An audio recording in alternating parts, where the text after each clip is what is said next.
Mari Tuhan kau ambil alihnya sepenuhnya. Dan kami siap menerima, melakukan firman-Mu. Kita yang siap menerima serta melakukan firman Tuhan. Dengan penuh sukacita kita sama-sama katakan amin. Lebih semangat katakan tepuk tangan bagi Tuhan. Haleluya. Semua teriak haleluya. Puji Tuhan. Shalom bagi kita semua. Happy Sunday, selamat hari Minggu dan selamat menikmati Tuhan, firman Tuhan di dalam hadirat-Nya. Haleluya. Baik Bapak Ibu Saudara yang dikasihi oleh Tuhan Yesus Kristus, tema yang akan kita renungkan pada hari ini yang daripada gereja kita adalah pengorbanan Yesus. Katakan pengorbanan Yesus. Bapak Ibu Saudara yang dikasihi oleh Tuhan Yesus Kristus, saudara, ya, apa hasil dari pengorbanan Yesus buat saudara 2000 berapa tahun yang lalu ya? Sekarang udah 2022. Jadi udah lebih, saya kira sudah lebih 2002 tahun yang lalu, ya persisnya sudah lebih 2002 tahun yang lalu. Yesus yang adalah manusia 100% masuk dalam satu pengalaman yang sungguh pahit, sungguh mengerikan, penderitaan yang begitu hebat. Andai kata kita memposisikan diri pada posisi Yesus, Bapak Ibu Saudara, saya yakin belum ada di antara kita yang mengalami pengalaman yang begitu menyakitkan seluruh tubuh, jiwa, dan roh Yesus waktu itu. Nah, untuk itulah Bapak Ibu Saudara, yang pertama kita ada saudara boleh makan, minum, beraktivitas, merasa lepas dari dosa-dosa masa lalu, merasa berkemenangan, merasa ada kedamaian, ketenteraman, kepastian pemeliharaan. Itu semua karena satu tindakan Yesus, yaitu pengorbanan Yesus. Katakan pengorbanan Yesus. Katakan pengorbanan Yesus. Nah, pengorbanan Yesus ini perlu kita renungkan, jiwai kembali, meski sudah bertahun-tahun dan berkali-kali kita sudah dengar, kita sudah mengerti. Ya, tetapi perlu terus-menerus, jangan kita lupakan pengorbanan Yesus dalam setiap hari kehidupan kita. Kalau hari Jumat depan kita akan mengenang kembali, meski itu tidak akurat hari Jumat, ya, tidak akurat perhitungan itu, tapi sudahlah, itu kesalahan bapak-bapak gereja, tak perlu kita perdebatkan. Nah, hari Jumat, entah itu hari apa dulunya kejadiannya persis, diperhitungkan hari Kamis. Tapi bukan soal hari. Tetapi hari Jumat ini kita akan mengenang kembali sejarah, histori, kenyataan dari pengorbanan Yesus. Itu perlu Bapak Ibu, supaya mengingatkan kita kembali, supaya kita tidak lagi anggap sepele, bilur-bilur, luka, pengorbanan, penderitaan Kristus 2000-an tahun yang lalu. Enggak anggap sepele, enggak anggap angin lalu, tetapi sungguh tertanam di dalam segenap hati pikiran kita, bahkan di seluruh sel-sel otak kita, dan tersimpan baik-baik di alam bawah sadar kita pengorbanan Yesus. Hari ini, ya, kita renungkan dalam-dalam kembali. Kalau kita Jumat depan dan minggu berikutnya kita akan mengenang itu kembali, itu tidak cukup hanya dirayakan. Dan begitu saudara, tapi harus dimaknai begitu rupa, dimaknai dengan nyata, tidak hanya sekedar sebuah informasi dan pengetahuan. Oh ya, aku tahu, tidak cukup, tapi harus dihidupi. Katakan dihidupi. Dihidupi. Semua katakan dihidupi. Dihidupi. Puji Tuhan. Nah, jadi kita akan renungkan 3 hal. Seperti apa pengorbanan Yesus, Bapak Ibu Saudara. Yang kedua, mengapa Tuhan Yesus sampai mau berkorban sedemikian rupa. Lalu yang ketiga, Bapak Ibu Saudara, perlu kita renungkan dalam-dalam bagaimana kita menghormati, membalas pengorbanan Yesus. Yang siap diberkati firman Tuhan sama saya, katakan amin. Mari kita buka dari Yesaya 53. Ya, dari Yesaya 53, saudara-saudara. Bagi saudara ya yang bawa Alkitab, buka Alkitabmu, Alkitab elektronik bisa. Ya. Mari Bapak Ibu Saudara, sebagai salah satu bukti salah satunya engkau membalas kebaikan Tuhan, saudara harus membawa Alkitab, membaca, melakukannya. Apabila saudara menganggap sepele Alkitab, saudara harus berubah. Ya, karena gini, kita katakan kita cinta Yesus itu harus paralel dengan cinta firman-Nya. Ya, kita katakan kita taat Yesus itu harus paralel, sejajar, ya, tingkatnya, tingginya dengan cinta firman Tuhan. Yang setuju katakan amin. Jadi mari Bapak Saudara, mulai hari ini saya sebagai hamba Tuhan mendorong saudara untuk betul-betul tetap pegang Alkitab kemanapun. Kan sudah dimudahkan, bisa disimpan di handphone. Amin Bapak Saudara. Jadi buktikan, apalagi kalau dipajak, kalau di gereja ini saja saudara nggak bawa Alkitab, nggak mungkin saudara berani buka Alkitab dipajak. Jadi ini teguran manis buat kita semua. Amin. Amin. Barang siapa ku kasihiku, nasihatiku tegur, kata Tuhan. Oke? Supaya kita nggak hanya sekedar orang Kristen yang rajin mengunjungi ibadah. Ya, pastikan saudara yang tidak bawa Alkitab saat ini, bawalah, peganglah terus Alkitab. Amin. Amin. Haleluya. Ya, pastikan saudara minggu depan, mulai Jumat depan, minggu berikutnya, pastikan saudara semua bawa Alkitab. Meski ada screen di depan ini, tapi bawa Alkitab. Baik, saya akan baca ayat yang pertama. Ya saudara, baca, perkatakan, jiwai setiap firman Tuhan yang kita perdengarkan di sini. Tidak hanya sekedar membaca, tapi sungguh-sungguh Bapak Saudara menangkap dan menjiwainya. Saya baca mulai dari ayat 1. Demikian. Siapakah yang percaya kepada berita yang kami dengar, dan kepada siapakah tangan kekuasaan Tuhan dinyatakan? Sebagai taruk ia tumbuh di hadapan Tuhan, dan sebagai tunas dari tanah kering. Ia tidak tampan dan semangatnya pun tidak ada, sehingga kita memandang dia, dan rupa pun tidak, sehingga kita menginginkan. Amin. Ayat 3. Ia dihina dan dihindari orang, seorang yang penuh kesengsaraan dan yang biasa menderita kesakitan. Ia sangat dihina sehingga orang menutup mukanya terhadap dia, dan bagi kita pun dia tidak masuk hitungan. Ayat 4. Tetapi sesungguhnya penyakit kita yang ditanggungnya, dan kesengsaraan kita yang dipikulnya. Padahal kita mengira dia kena tulah, dipukul dan ditindas. Amin. Ayat berikutnya. Tetapi dia tertikam oleh pemberontakan saudara dan saya. Dia diremukkan oleh karena kejahatan saudara dan saya.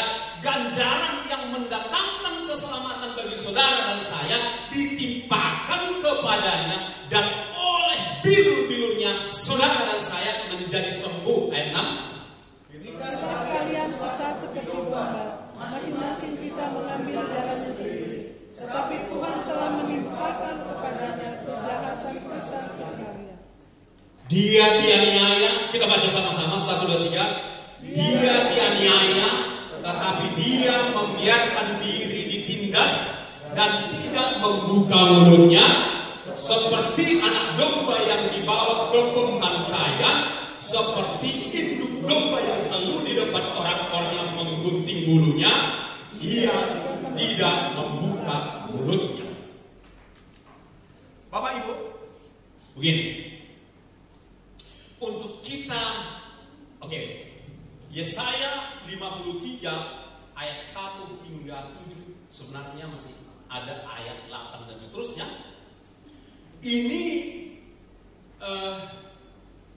melukiskan, menggambarkan serta mempublikasikan kepada seluruh umat manusia dari sejak perjanjian lama, dipublikasikan, diwartakan kepada gereja perjanjian baru abad pertama, berlangsung terus ke abad kedua, terus diwartakan ke abad 3, 4, 5, 6, 7, 8, 9, 10 milenium pertama, dilanjutkan terus ke abad-abad yang ada di milenium kedua. Sekarang kita masuk di 2022, itu terus diwartakan kepada manusia di seluruh dunia, bagi yang percaya, bagi yang membacanya, Bapak Ibu Saudara. Dan puji Tuhan, warta berita itu tiba saat ini diwartakan di Gereja Agape Lauci. Yang setuju katakan amin. Warta itu, kabar baik itu tersampaikan pada hari ini buat saudara dan saya. Tidak sekadar untuk diketahui, disimpan di sini kita, tetapi untuk kita hidupi. Katakan kita hidupi. Itulah salah satu bagian dari warta berita dari surga di dalam Alkitabnya yang mewartakan pengorbanan Yesus. Tentu di bagian-bagian Alkitab yang lain masih ada. Saat ini saya mengajak Bapak Ibu Saudara untuk sebisanya merenungkan detail pengorbanan Yesus. Kita mulai dari Taman Getsemani. Bapak Ibu Saudara, apa yang terjadi di Taman Getsemani 2000-an tahun lebih yang lalu? Yaitu Yesus dalam keadaannya sebagai manusia, dia bergumul hebat. Katakan bergumul hebat. Dalam keadaannya sebagai manusia, dia sangat ketakutan akan pengorbanan yang dia harus lalui sebentar lagi. Pada malam hari, ahli sejarah mengatakan itu terjadi pada mereka mulai masuk ke Taman Getsemani itu hari Rabu malam, dan dia ditangkap Kamis subuh. Okay. Nah, di Taman Getsemani itu saking takutnya Yesus, dia minta murid-muridnya ini yang 12 ini 11 karena satu udah lain jalannya.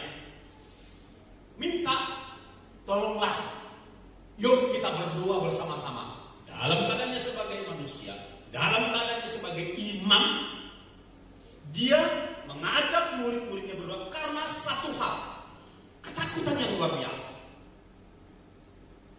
Karena dia Allah 100%, dalam keadaan Allah 100% manusia, dia sadar betul dan dia tahu persis apa saja dan bagaimana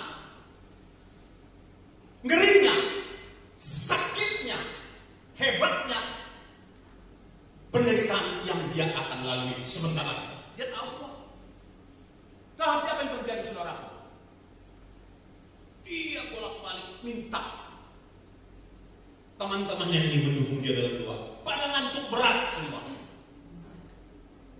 Akhirnya dia berdoa, bergumul sendiri. Sebagian doanya saudara bisa baca dalam Yohanes 17. Lalu di doanya itu ada satu kalimat yang dia keluarkan, dia sampaikan kepada Bapa di surga. Dia bilang begini, Bapak, bukankah nggak ada yang mustahil bagimu? Semuanya bisa kau lakukan. Lalukanlah cawan, penderitaan, kesakitan yang hebat ini daripada nggak usahlah ku alami itu. Saking takut. saking mengerikannya, saking tidak mampunya dia menanggungnya. Memang dia tak mampu, kan kita lihat. Tapi dia bilang begini, Bapak Saudara, tapi bukan kehendakku, kehendakmu lah yang jadi. Dan lalu dia bilang, kini aku sudah siap sepenuhnya menanggung pembantaian penyiksaan ini. Dan dia bangunkan murid-muridnya, dia jumpai murid-muridnya. Lalu gak lama kemudian Yudas datang membawa pasukan. Dan begitu saudara-saudara. Lalu singkat cerita, ada yang tertinggal. Sebelum Tuhan mengatakan kehendakmu yang jadi, sebelumnya itu beberapa detik sebelumnya dia mengalami keringat darah merah. Ilmu pengetahuan mengatakan itu diakibatkan oleh stres melampaui berat. Jadi ini bukan stres berat. Kalau stres berat, saya yakin semua kita pernah. Saya pun pernah. Tapi saya belum sampai mengeluarkan darah, keringat saya belum bercampur tetesan darah. Tetapi Yesus mengalaminya karena menurut ilmu pengetahuan ada pembuluh darahnya yang sampai pecah. Di dadanya ada desakan ketakutan karena dia penuh kesadaran akan apa yang terjadi. Itu naik mendesak jantungnya, mungkin jantungnya kalau normalnya katakan berapa ya, 120 ke 140 normal katakanlah per 60, 70, 80, barangkali dua-duanya sudah melampaui batas, mungkin sudah 200 per 150, kira-kira kurang lebih begitulah. Jadi pacuan jantungnya pun sudah kencang sehingga kemampuan pembuluh darah selang kecil itu, selang darah itu udah nggak nampung karena dari sini dipompa terus begitu hebatnya. Ada yang pecah. Maka saya lupa istilahnya itu, nanti saya akan cari. Maka dia pun sampai mengeluarkan keringat bercampur tetesan darah. Apa yang dia lakukan di sana? Jika engkau suatu waktu dalam hidupmu mengalami stres, engkau tahu bahwa sudah duluan Tuhanmu mengalaminya. Yang mengerti katakan amin. Amin. Ternyata dia duluan mengalaminya dan dia tidak mau engkau mengalami hal yang sama. Yang mengerti katakan amin. Amin. Dan setelah itu saudara, dia ditangkap. Ada terjadi peristiwa insiden kecil, ya kan begitu ya. Yang menangkap itu terjerembab, lalu si Petrus ambil goloknya, tebas telinga salah satu pasukan itu dan seterusnya, saudara-saudara. Lalu dia subuh-subuh dibawa ke si Kayafas, imam kepala dari agama Yahudi. Di sana dia mulai diinterogasi dan disertai dengan bahasa-bahasa bulian, kalimat-kalimat bersayap, kata-kata yang menyakitkan. Jadi kalau saudara pernah mengalami kata-kata yang menyakitkan, datang kepada Yesus. Kalau saudara menangis-nangis kepadanya, katakan, Tuhan, aku pun saat ini sedang hatiku disakiti. Aku sedang mendapatkan kata-kata yang menyakitkan. Tetapi karena aku tahu aku sedang mengikuti jejak Yesus, aku gak perlu jatuh. Amin Bapak Ibu Saudara. Karena engkau sudah duluan disakiti. Oke? Menyakitkan kata-kata mereka. Katanya kau raja, katanya kau Tuhan, dan seterusnya. Lalu setelah itu Bapak Saudara, ini renungkan. Subuh-subuh kan seharian dia nggak tidur itu, mulai dari pagi ke siang mereka kan terus bersama dengan muridnya. Lalu itu sampai mereka kemudian kemana? Siangnya mereka makan domba Paskah, malamnya mereka perjamuan kudus, dan nggak ada istirahatnya tuh. Dan tadi ya, entah itu sudah masuk subuh atau sebelum subuh, apakah itu sebelum jam 12 atau sesudah jam 12, dia mengalami pecah pembuluh darah. Itu kan udah tersita habis energinya, Bapak Saudara. Ini ditangkap lagi, dibawa, diadili oleh si Kayafas dan gengnya. Udah, daripada kita salah kena tindak pidana dari negara, udah kita kasih aja ke si Pilatus, dibawa lah. Saya harus belajar lagi berapa jauh, tapi pastilah itu tidak jarak dekat antara rumahnya si Kayafas dengan si Pilatus di istana raja, kan begitu kan, saudaraku? Pasti jauh. Sudah sampai di sana, Kayafas coba tanya, ya kan pasti makan waktu kan, gitu ya. Dia udah lelah, begitu. Lalu Pilatus meyakini kayaknya nggak ada kesalahan orang ini, kan gitu kira-kira. Lalu penderitaannya supaya aku menjadi satu dengan apa yang menjadi penderitaannya, kematiannya dan kebangkitannya.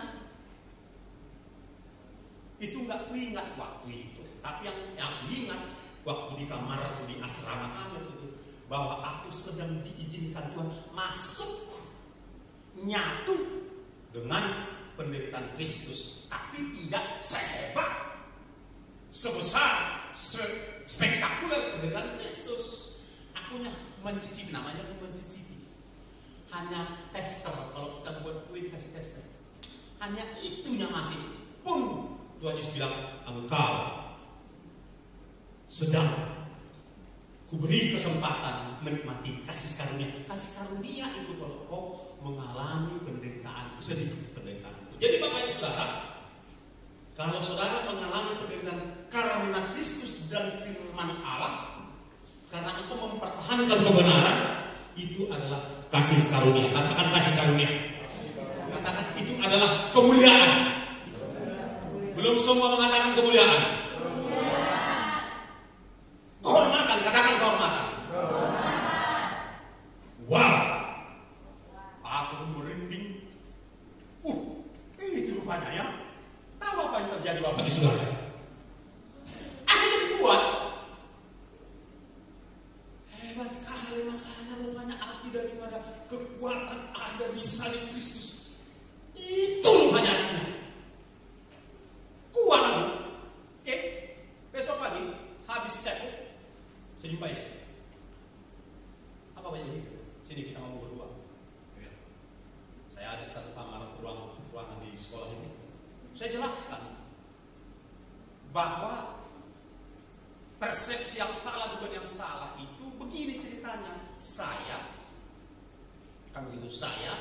sudah permisi kepada teman ini, ceritanya jaga malam di kampus itu. Saya sudah permisi dari teman shift kedua itu, nggak bisa karena daerah ini kan lembab, jadi nggak bisa begadang di udara yang lembab. Jadi saya pun sudah menggantikannya dengan sejumlah uang. Jadi tuduhan-tuduhan itu nggak betul, biar kamu tahu. Oh gitu ya Pak? Iya. Lalu dia spontan, oh kalau gitu aku yang bertugas menuliskannya kembali, karena memang dia provokator ya. Kan gitu saudara. Jadi ikut Tuhan ini pun nggak mulus-mulus. Yang mengerti katakan amin. Masih ada juga yang begitu-gitu saudara-saudara. Dan itu kesempatan ikut via dolorosa kecil-kecilan. Yang mengerti katakan amin.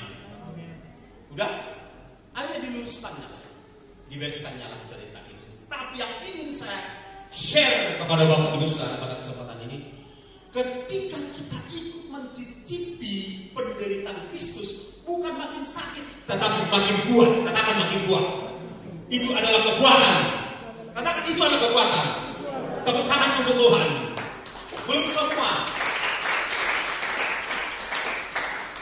Yang punya tangan, kecuali nggak punya tangan, tepuk tangan untuk Tuhan. saudara mengalami intimidasi, fitnah, karena hidupmu benar, datang kepada Kristus, pergi ke taman Getsemani dalam doamu, Tuhan berikan aku kekuatan dari taman Getsemani, berikan aku kekuatan dari Golgota. Katakan, amin. Ayo perkatakan dulu, dan gini menjadi status, ganti status sebentar lagi dari Facebook. Katakan, Tuhan, kasih aku kekuatan-Mu di taman Getsemani. Beri aku kekuatan-Mu di kayu salib. Amin.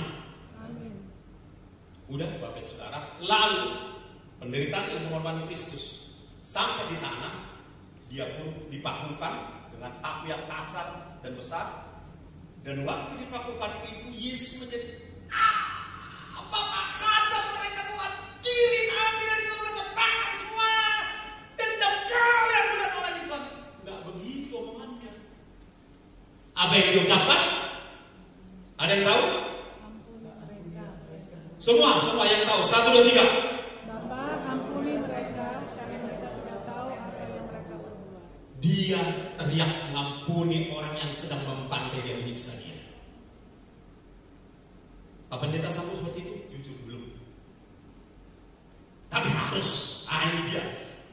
Belum. Kalau ukur tenaga aku, kekuatan nggak sanggup aku. Tapi kalau aku minta kekuatan Tuhan, aku bisa mengampuni orang yang berbuat jahat terhadap aku.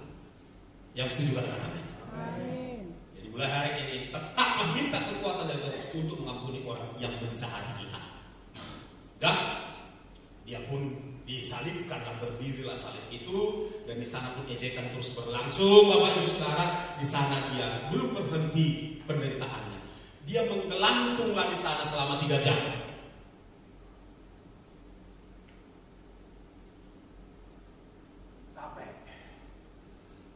Dia harus tarik nafas untuk ada tenaga. Begitulah 3 jam. Kalau enggak ngorok lagi. Itulah yang terjadi peristiwa di Golgota 2000 tahun yang lalu, Bapak Saudara, ditanggung oleh Yesus. Padahal dia tidak bersalah. Yang bersalah di kiri kanannya. Kiri kanannya itu saudara dan saya. Katakan saudara dan saya. Itu bukan siapa-siapa. Aku udah mengalaminya. Jadi waktu di misi di Bali dulu, dari 3 bulan pertama itu, dari hari pertama sampai minggu terakhir, saya bilang sama Tuhan, enggak, aku enggak mau nangis di kelas, karena waktu itu kan kita diproses nih, ya kan, pembentukan karakter, inner healing, kesembuhan batin dan seterusnya. Aku bilang deal sama Tuhan, Tuhan mau. Jadi kawanku sudah pernah nangis semua, menangisi dosanya, menangisi kebaikan Tuhan. Aku nggak nangis, tapi sendirian nangis sama Tuhan di kamar, di bawah pohon. Tapi hari terakhir, biar tahu Bapak, itu sesi paling terakhir. Yang lain sudah nggak ada yang matanya nangis karena mereka udah lepas bebas semua. Tinggal Jogi sendiri nangis di kelas. Kenapa nangis? Karena di sesi terakhir kami pakukan segala dosa kami, apa yang harus kami serahkan kepada Tuhan, kami catat itu. Kurang lebih seperti yang kita lakukan bulan yang lalu. Kami catat semua. Memang ada satu hal yang aku catat, Pak. Karena takut aku kalau itu kejadian macam mana aku, yaitu melepaskan hak untuk nikah. Aku harus nikah, Pak, mau melepaskan aku. Rupanya kebalikannya. Kalau kita tahan-tahan dibuatnya kita lama nikah. Ini pribadi gue, jangan ada yang tersinggung. Ini pengalaman gue ya, sorry, jangan dikaitkan kemana-mana. Kualami itu pengalaman pribadiku, buka di hadapan saudara. Terpujilah Tuhan. Tuhan akhirnya pada waktunya Tuhan Tuhan buat indah pada waktunya 2009. Tuhan kirimlah Yeni Rosa Silvia menjadi tulang rusukku. Tepuk tangan bersikir itu Tuhan. Yang ingin saya lanjutkan adalah waktu memakukan, apa saya terakhir memakukannya, memakukan yang kita buat salib kurang lebih segini, lebih besar ke sini, kurang lebih segini lah salib itu. Kita pakukan di situ, apa-apa yang harus kita lepaskan. Tahu Bapak, bisa kebenaran, padahal kan martirnya kecil nih, balunya ini kecil, Saya kalau paling gini, gitunya itu sebenarnya aslinya. Tapi itu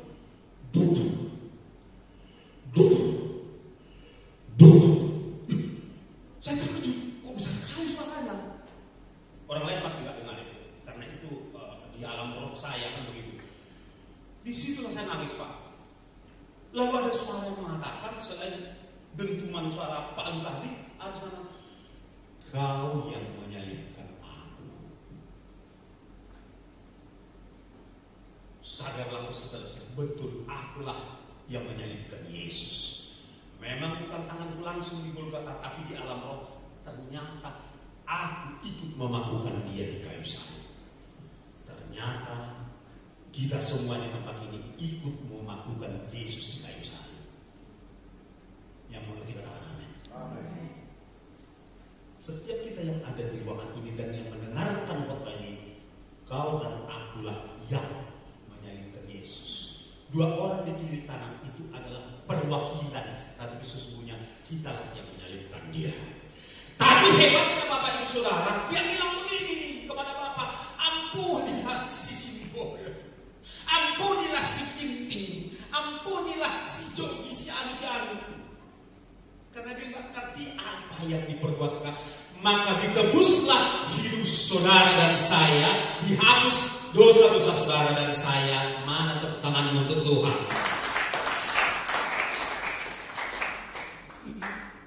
Sejak itu kita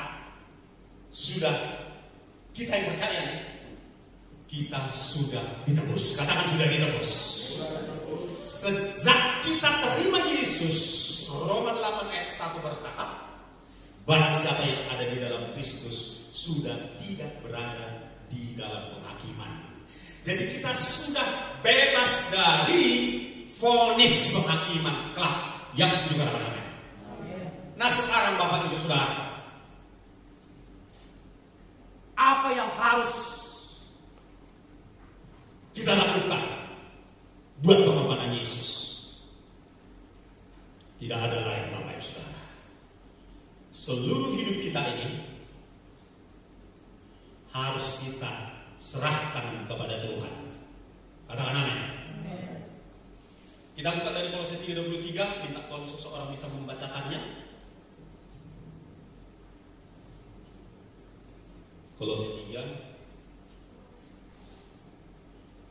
Firman Tuhan. Ya, terima kasih. Apapun juga yang kamu perbuatlah dengan segenap hatimu seperti untuk Tuhan dan bukan untuk manusia. Terima kasih. Kolose 3:23 berkata, apapun juga yang saudara dan saya lakukan, semua itu untuk Tuhan Yesus. Amin. Amin, amin, amin. Kita gabungkan dua ayat dari Roma 12 ayat 1. Mohon Pak Pembala kesediaannya. Roma berapa? Roma 12 ayat 1. Ini harus kita camkan betul.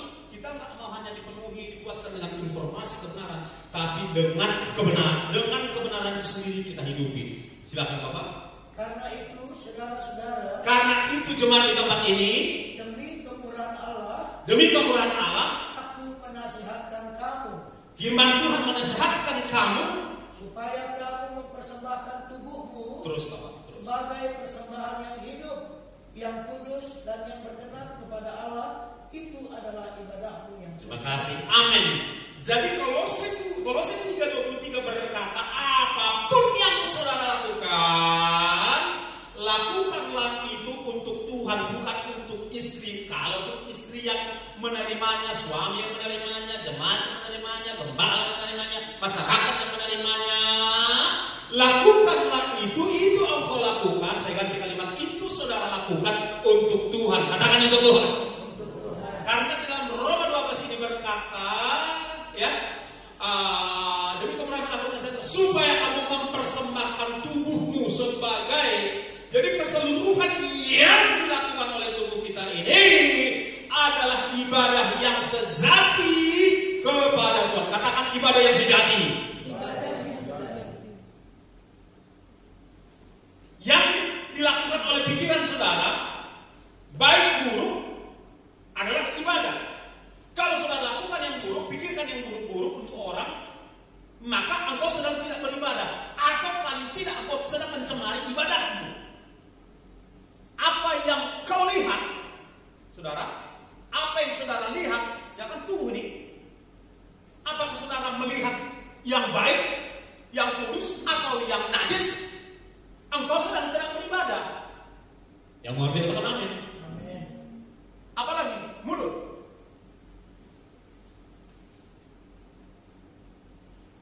Apa yang saudara ucapkan, ya, apa yang saudara ucapkan, yang benarkah atau yang buruk? Itu adalah ibadahmu.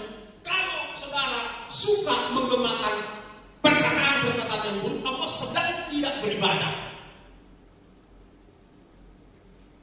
Mengucapkan prasangka burukkah, perkataan negatifkah, menyemburkan emosi yang tak betul kan, enggak benar. Jadi enggak bisa emosi, enggak bisa marah, bisa dijamin pasti kan bisa marah terhadap dosa. Sama seperti Tuhan Yesus marah di bait Allah itu, marah terhadap orang-orang Farisi, penolak kebenaran, itu boleh. Tapi kalau marah yang lain Bapak saudara sedang tidak beribadah. Ketika ini masih mulut ya. Ketika saudara melontarkan hujatan-hujatan, itu saudara sedang tidak beribadah. Dan ketika saudara bersungut-sungut, ya, ketika saudara merepet aja, padahal tadi baru diskon, tadi baru sateduh, tadi baru nyembah puji Tuhan dengan firman, hanya beda beberapa minggu kemudian saudara merepet, cerewet, ngomel aja, ngomel gak karuan tapi saudara sedang tidak beribadah. Saudara sedang melontarkan kekhawatiran, engkau tanpa sadar sedang menghina Tuhan. Kenapa? Khawatir artinya nggak percaya Tuhan. Tapi kok tadi baru nyembah, kok sekarang jadi khawatir? Berarti saudara sedang menghina Tuhan. Ketika saudara nggak mengontrol kata-kata, terhambur kata-kata yang tak benar dari mulut saudara, sesungguhnya saudara nggak sadar itu sedang tumpah ke telinga Tuhan. Kan firman Tuhan Kolose 3:23, apapun yang kita lakukan untuk Tuhan. Berarti ketika kita ngomel sama suami, ngomel sama istri, ngomel sama anak-anak, dia akan bahkan sama orang tua, saudara sedang marah sama Tuhan. Sedang apa? Sedang sejajar dengan Tuhan. Apa Tuhan? Karena Tuhan dengar. Saudara pikir Tuhan nggak dengar? Dengarlah. Gak ada Tuhan melihat. Karena semua punya iman. Ada Tuhan di rumah. Bahkan kau sudah terima dia, ada Tuhan di hati. Amin. Ada Tuhan di tubuh. 1 Korintus 3:16. Kan? Di tubuh kita ini Tuhan, roh Tuhan. Jadi mari kita sadari Bapak Saudara. Ya. Haleluya. Kita sadari, enggak main-main itu. Kita yang sudah tahu kebenaran masalahnya. Berantem hidup. Sedang menantang Tuhan. Serius Bapak Saudara. Jadi kita hanya sekedar disenang-senangkan di sebuah ibadah, kita juga harus dibereskan seperti saat ini. Yang setuju katakan amin. Itu sudah mulut. Ya kan? Apalagi jari. Persembahan yang bagus tapi jari kita entah itu jempol atau telunjuk. Bikin apa sindiran-sindiran di Facebook. Ya kan? Mari kita gunakan Facebook, media yang ada untuk memuliakan Tuhan. Mari kita gunakan itu untuk ibadah. Katakan ibadah. Ketika kita memuliakan Tuhan, berbagi firman, itu ibadah. Ketika kita menyampaikan kata-kata firman, ya kalau firman kebenaran, suka nggak suka, itu sedang beribadah. Tapi jangan kita gunakan jari kita ini di Facebook, untuk bully-membuli. Halo.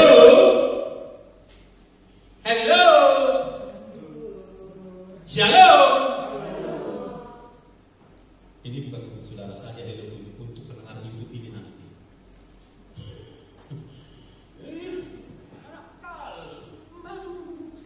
Asal tersinggung dikit main status. Tersinggung datang kepada Tuhan dong. Amin.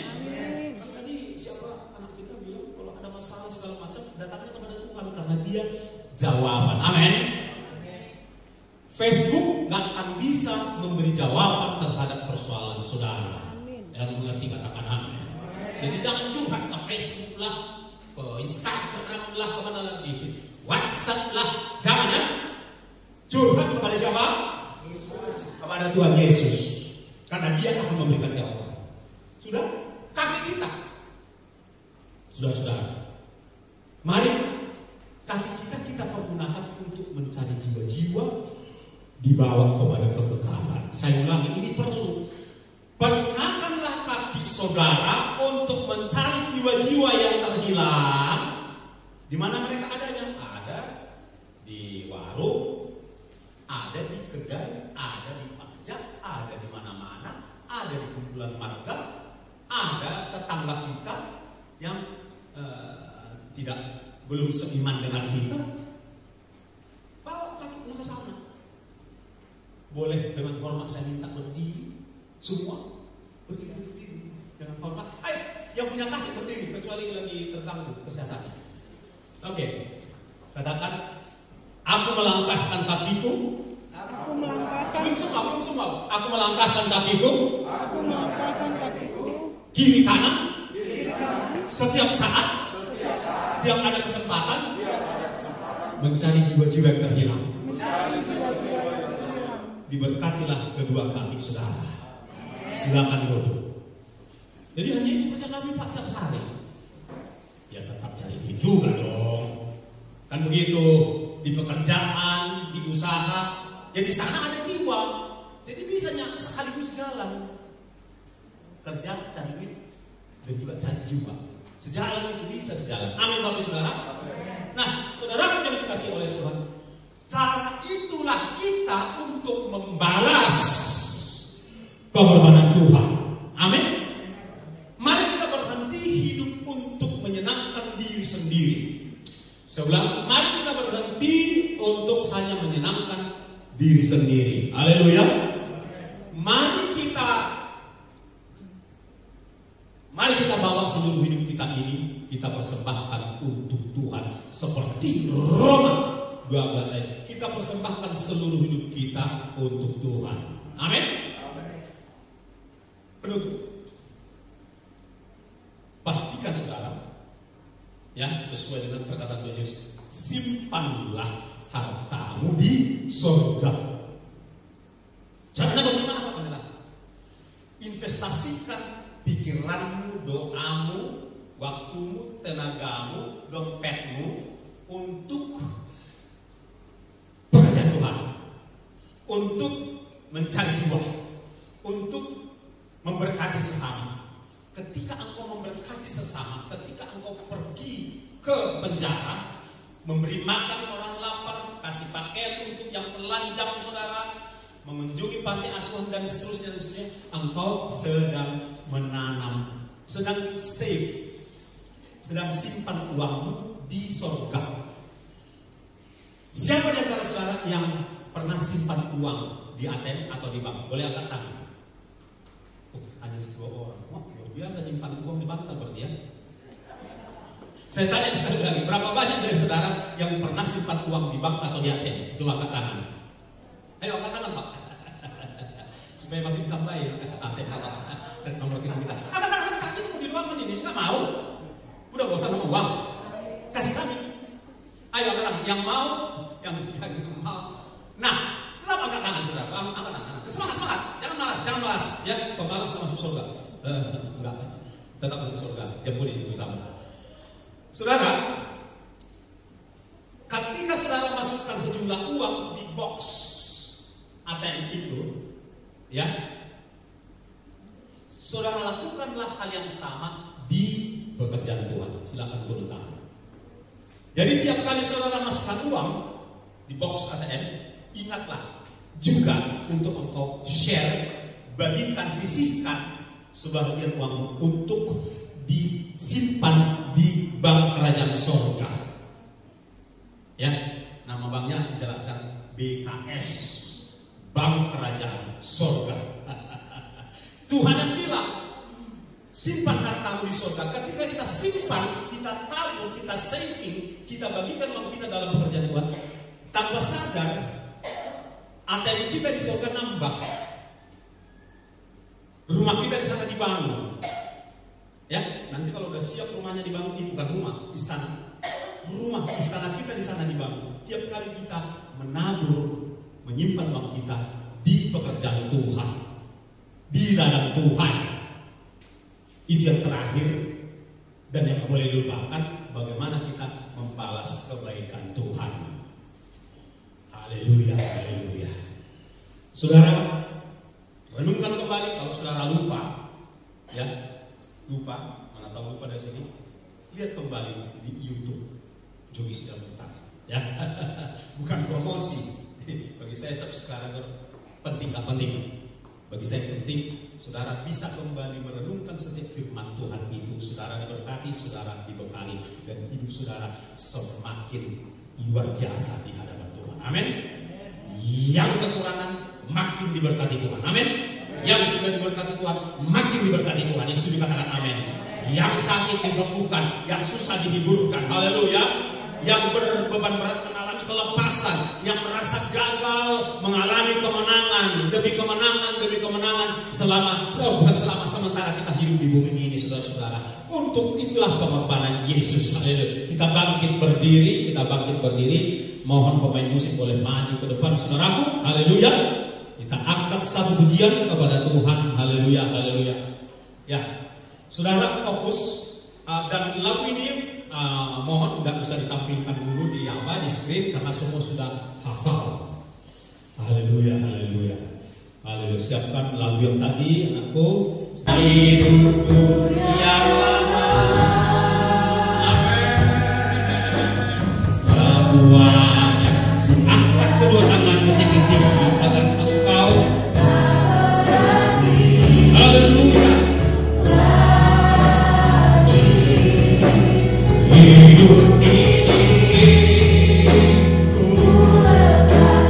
serahkan di mesbah itu, mesbah ya Tuhan. Jadilah padaku seperti yang Kau sekali lebih sungguh-sungguh. Ku telah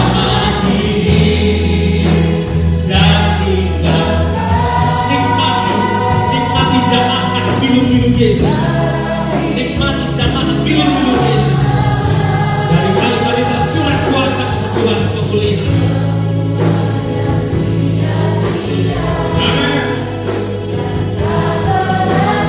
Haleluya.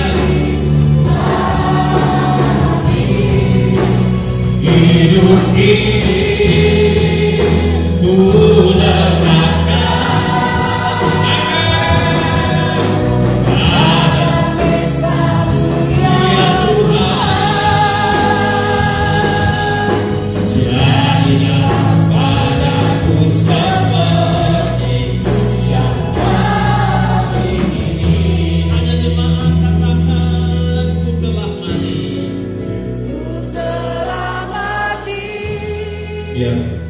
dan tinggal. Roh Kudus sedang menjamah saudara dari Kalvari,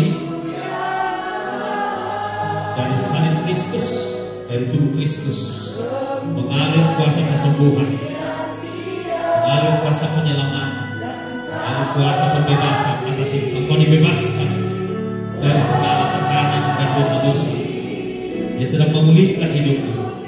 Dia sedang memulihkan hidupmu. Haleluya. Yes. Dia sedang menyembuhkan hidupmu, pikiranmu, sakit hatimu, kepedihanmu, kekhawatiranmu. Sedang diangkat oleh Tuhan Yesus. Diyakinkannya engkau bahwa Dia sayang kepadamu. Yang diyakinkannya engkau bahwa Dia punya jalan keluar bagi hidupmu. Diyakinkannya engkau bahwa masa tuamu dijamin oleh Tuhan. Ku telah mati dan tinggalkan cara hidupku yang kepala boleh berdoa.